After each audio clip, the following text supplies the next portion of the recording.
ओम श्री महागणाधिपते नमो नमः।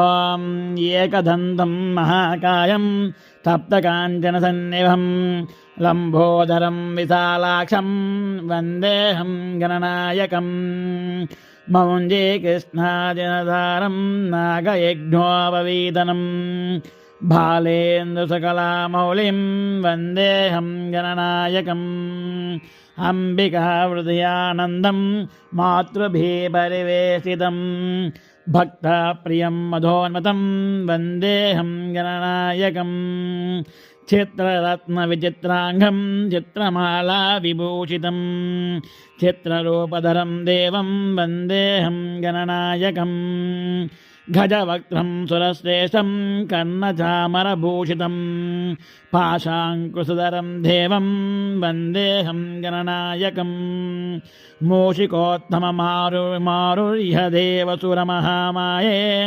योद्धुकामं महावीर्यं वन्देऽहं गणनायकम् यक्षरगन्धर्वसिद्धविद्याधरै सदा सुयमानं महाबाहुं वन्देऽहं गणनायकम् सर्वविघ्नहरं देवं सर्वविघ्नविवर्जितं सर्वसिद्धिविदातारं वन्देऽहं गणनायकम् गणनाशकम् इदं पुण्यं य पठे नरः सिद्ध्यन्ति सर्वकार्याणि विद्यावान् धनवान् भवेत्। ओम श्री परमेश्वराभ्यो नमो नमः। ओम त्र्यंबकं यजामहे सुगन्धिं पुष्टिवर्धनम् उर्वारुकमिव बन्धनान् मृक्षोर्मृक्षीय मामृतात्। ओम श्री भोगलिङ्गेश्वराभ्यो नमो नमः। ओम अग्निरेति भस्मं वायुरेति भस्मं जलमेति भस्मं स्थलमेति भस्मं व्योमेति भस्मं सर्वं यवः इदं भस्मं मन एतानि चक्षुंघासि भस्मानि।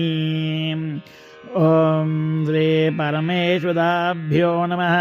कर्पूरगौरं गरुणावतारं संसारसारं भुजगेन्द्रहारं सदा रहितं उदारविन्दं भवं भवानी चरणं नमामि। यः पातालनवस्थानस्तभुवनब्रह्माण्डमाविस्फुर ज्योतिष्लङ्घमौले विलासपूर्णेन्दुवांस्ते